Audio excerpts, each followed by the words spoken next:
अस्सलाम वालेकुम बेटा। आज हमने स्टार्ट करना है चैप्टर नंबर 11 जो कि है साउंड। इस चैप्टर नंबर 11 का जो पहला टॉपिक है 11.1 वो है साउंड वेव्स। यानी बेसिकली इस चैप्टर के अंदर हमने साउंड के मतलब डिस्कस करना है कि साउंड बेसिकली क्या है, ये कैसे एक्ट करता है और साउंड को कैसे प्रोड्यूस कर सकते हैं, और इसके अलावा इसके डिफरेंट कैरेक्टरिस्टिक्स को हमने इस चैप्टर के अंदर डिस्कस करना है। तो पहला टॉपिक है साउंड वेव। अब पहले तो चैप्टर नंबर 10 के अंदर हमने डिस्कस किया वेव को। वेव के अगर हम डेफिनेशन को देखें, wave is a disturbance in a medium which causes the particles of the medium to undergo vibrating motion. यानी हमने ये देखा था कि वेव बेसिकली किसी भी मीडियम के अंदर एक डिस्टर्बेंस है। यानी जब हम किसी भी मीडियम के अंदर एक डिस्टर्बेंस क्रिएट करते हैं जिसकी वजह से मीडियम के पार्टिकल जो है वो मोशन के अंदर आ जाते हैं, और उनकी जो मोशन थी वो कौन सी मोशन थी? Vibrating motion. तो यहाँ पर पहली चीज आपने याद रखनी है कि जो साउंड वेव्स हैं, यानी जो साउंड है बेसिकली वो भी हमारे पास एक वेव ही है, और साउंड भी तब प्रोड्यूस होगी जब हम किसी भी बॉडी के अंदर डिस्टर्बेंस क्रिएट करेंगे। यानी यहाँ पर बॉडी की डिस्टर्बेंस से मुराद कि जब बॉडी वाइब्रेट करेगी तो उस केस के अंदर हम ये देखते हैं कि साउंड प्रोड्यूस होता है।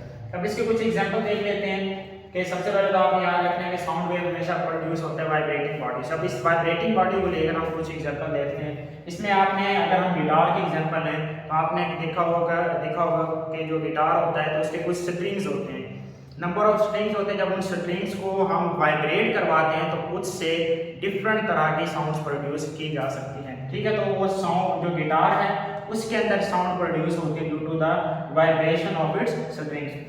उसके बाद अगर हम बात करें ह्यूमन वोकल कॉर्ड्स की, यानी जिस वजह से हमारी आवाज़ प्रोड्यूस होती है, हमारे गले के अंदर वोकल कॉर्ड्स होते हैं। जब हम बोलते हैं तो बेसिकली ये जो हमारे वोकल कॉर्ड्स होते हैं ये क्या करते हैं? वाइब्रेट करते हैं, जिसकी वजह से जो साउंड है वो प्रोड्यूस होती है। उसकी वजह से हम क्या करते हैं, अगर हम ह्यूमन हार्ट बीट की बात करें या डिफरेंट लंग्स की बात, हार्ट बीट के अलावा अगर हम लंग्स की बात करें तो वो भी क्या करते हैं? वाइब्रेट करते हैं, और उनकी वाइब्रेशंस को सुनने के लिए आपने देखा होगा कि डॉक्टर्स इस्तेमाल करते हैं स्टेथोस्कोप का। या आपने अक्सर देखा होगा कि ये जो डिवाइस यहाँ पर आपको नजर आ रही है इसको स्टेथोस्कोप कहा जाता है, और जो डॉक्टर है बेसिकली वो इसका इस्तेमाल करते हैं ह्यूमन हार्ट बीट को सुनने के लिए, या फिर डिफरेंट जो ऑर्गन्स हैं बॉडी के उनकी वाइब्रेशंस को सुनने के लिए इसका इस्तेमाल किया जाता है। उसके बाद अगर हम बात करें लेबोरेटरी की, तो लेबोरेटरी के अंदर वाइब्रेशंस को प्रोड्यूस करने के लिए या साउंड को प्रोड्यूस करने के लिए हम एक डिवाइस का इस्तेमाल करते हैं जिसको नाम दिया जाता है ट्यूनिंग फोर्क। ये आपके सामने है। ये बेसिकली देखिए कि यू शेप मेटल फ्रेम होता है, और इसको जब हम किसी भी बॉडी के साथ हिट करवाते हैं तो उससे क्या प्रोड्यूस होती है? इसके अंदर डिफरेंट तरह की साउंड प्रोड्यूस होती है। ठीक है, तो ये जो साउंड है बेसिकली ये ट्यूनिंग फोर्क की एक बीप की तरह की साउंड है जो प्रोड्यूस होती है जब हम ट्यूनिंग फोर्क को किसी भी बॉडी से हिट करवाते हैं। ये डिफरेंट साइजेस के और डिफरेंट वैरायटीज़ के लेबोरेटरी के अंदर ट्यूनिंग फोर्क्स मौजूद होते हैं जिसका हम इस्तेमाल करते हैं। बेटा हम डिस्कस कर रहे थे ट्यूनिंग फोर्क के मतलब कि बेसिकली लेबोरेटरी के अंदर हम ट्यूनिंग फोर्क का इस्तेमाल करते हैं, एक पर्टिकुलर साउंड को प्रोड्यूस करता है, और वो साउंड एक बीप की तरह की होती है।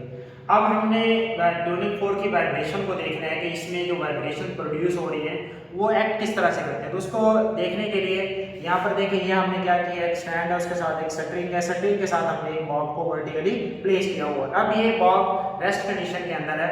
हमने ये ट्यूनिंग फोर्क लिया, ट्यूनिंग फोर्क को हम ये पैर के साथ जब हिट करवा के इससे टच करवाते हैं तो उससे देखें ये जो बॉब है उसने मूव करना स्टार्ट कर दिया।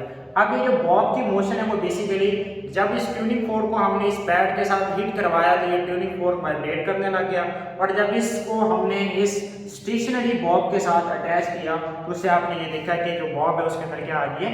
मोशन आ गई। इसी तरह से इसको एक और तरह से भी हम देख सकते हैं कि अगर हमने एक ग्लास वाटर लिया, यानी एक ग्लास है उसके अंदर हमने उसको पानी से फिल कर दिया, और जब हम एक वाइब्रेटिंग ट्यूनिंग फोर्क को उस ग्लास फिल्ड विद वाटर के अंदर जब हम प्लेस करते हैं तो वहाँ से स्प्लैशेस ऑफ वाटर प्रोड्यूस होंगे। यानी वहाँ से जैसे ही हम वाटर के अंदर इसको प्लेस करेंगे वाइब्रेटिंग ट्यूनिंग फोर्क को तो उससे वहाँ से छोटे छोटे पानी के जो कतरे हैं वो तमाम डायरेक्शन के अंदर स्प्लिट ऑफ होना स्टार्ट हो जाएंगे। तो ये सिंपली हमारे पास है कि ट्यूनिंग फोर्क किस तरह से काम करता है। उसके बाद यहाँ पर हमने देखना है mechanical nature of sound waves को, कि साउंड वेव जो है उनकी मैकेनिकल नेचर है। अब वो मैकेनिकल नेचर से मुराद हम देखते हैं मैकेनिकल वेव्स को।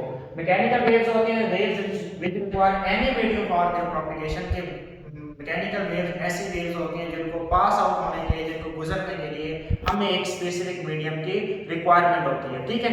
यानी इसका मतलब ये है कि अगर जो वेव्स को, जो साउंड वेव्स हैं उनको अगर हमने एक जगह से दूसरी जगह ट्रैवल करवाना है, अगर मीडियम नहीं होगा तो साउंड वेव्स एक जगह से दूसरी जगह ट्रैवल नहीं कर सकते। तो इसके लिए हम एक छोटा सा एक्सपेरिमेंटल वर्क देखते हैं। यहाँ पे जैसे आपको नजर आ रहा है कि ये हमने बेल जार में, यानी हमारे पास एक शीशे का जार है, उसके अंदर हमने एक इलेक्ट्रिक बेल को प्लेस किया, यहाँ पर हमने एक कॉर्ड को प्लेस किया। यानी आप ये समझें कि ये जो जार है ये टोटली एयर पैक्ड है, यानी अंदर से जो हवा है वो बाहर नहीं जा सकती और बाहर से हवा अंदर नहीं आ सकती, ठीक है। उसके बाद इस इलेक्ट्रिक बेल को हमने एक इलेक्ट्रिक कनेक्शन के साथ अटैच कर दिया। अब जैसे ही हम इसको इलेक्ट्रिक बेल को ऑन करते हैं तो यहाँ से जो इलेक्ट्रिक बेल है ये वाइब्रेट करना स्टार्ट कर देती है। जब ये इलेक्ट्रिक बेल वाइब्रेट करेगी तो उससे इसकी एक स्पेसिफिक साउंड प्रोड्यूस होगी, जो कि साउंड हमें बाकायदा सुनाई देगी। अब हमने क्या किया कि ये जो बेल जार है इसके साथ हमने एक वैक्यूम पंप को अटैच कर दिया। अब वैक्यूम पंप बेसिकली क्या है? वैक्यूम पंप हमारे पास एक ऐसा पंप है जो क्या करता है, जो इस जार के अंदर मौजूद जितनी भी एयर है उस तमाम एयर को वो बाहर निकाल देगा, यानी सक कर देता है, ठीक है। यानी सिंपली हम ये कहते हैं कि वैक्यूम पंप एक ऐसा डिवाइस है जिसका हम इस्तेमाल करते हैं किसी भी, आप ये कह लें कि सरफेस के अंदर या किसी भी मीडियम के अंदर वैक्यूम को क्रिएट करने के लिए वैक्यूम पंप का इस्तेमाल करते हैं। अब हमने इसके साथ वैक्यूम पंप को अटैच किया। जैसे वैक्यूम पंप को अटैच किया तो वैक्यूम पंप इस जार के अंदर जो जितनी एयर है उसको आहिस्ता आहिस्ता बाहर निकालना स्टार्ट कर देगा। अब जैसे जैसे इस जार के अंदर मौजूद जो एयर कम होती जा रही है तो ये जो इलेक्ट्रिक बेल है इसकी आवाज़ जो हमें पहले ज़्यादा सुनाई दे रही थी, आहिस्ता आहिस्ता इसकी आवाज़ भी कम होना स्टार्ट हो जाएगी। उसका रीज़न क्या है कि आप देखें इसके अंदर जो जार है उसके अंदर एयर मौजूद है और एयर काम करती है एज अ मीडियम। अब जैसे जैसे इसमें से एयर बाहर निकलती जाएगी तो हमने इसमें से जो मीडियम है उसको खत्म करते जा रहे हैं, तो इसकी जो आवाज़ हमें सुनाई दे रही थी वो भी आहिस्ता आहिस्ता क्या होती जाएगी, कम होती जाएगी।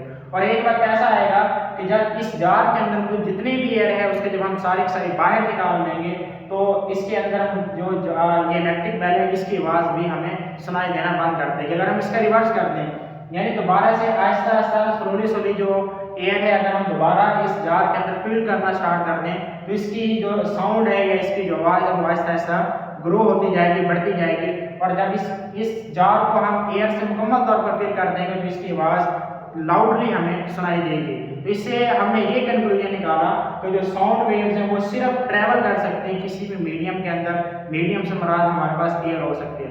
अब इस तरह अगर आपको कोई भी एक स्पेसिफिक साउंड सुनाई दे रही है या मेरी आवाज़ अगर आपके कानों तक आ रही है तो उसका रीज़न बेसिकली यही है कि आपके और हमारे दरमियान जो है वो एयर मौजूद है और एयर एज अ मीडियम काम करती है। अगर हम यहाँ से एयर को निकाल दें तो मेरी आवाज़ आप तक नहीं पहुँच पाएगी। तो बेसिकली साउंड को ट्रैवल करने के लिए हमेशा एक मीडियम की रिक्वायरमेंट होती है।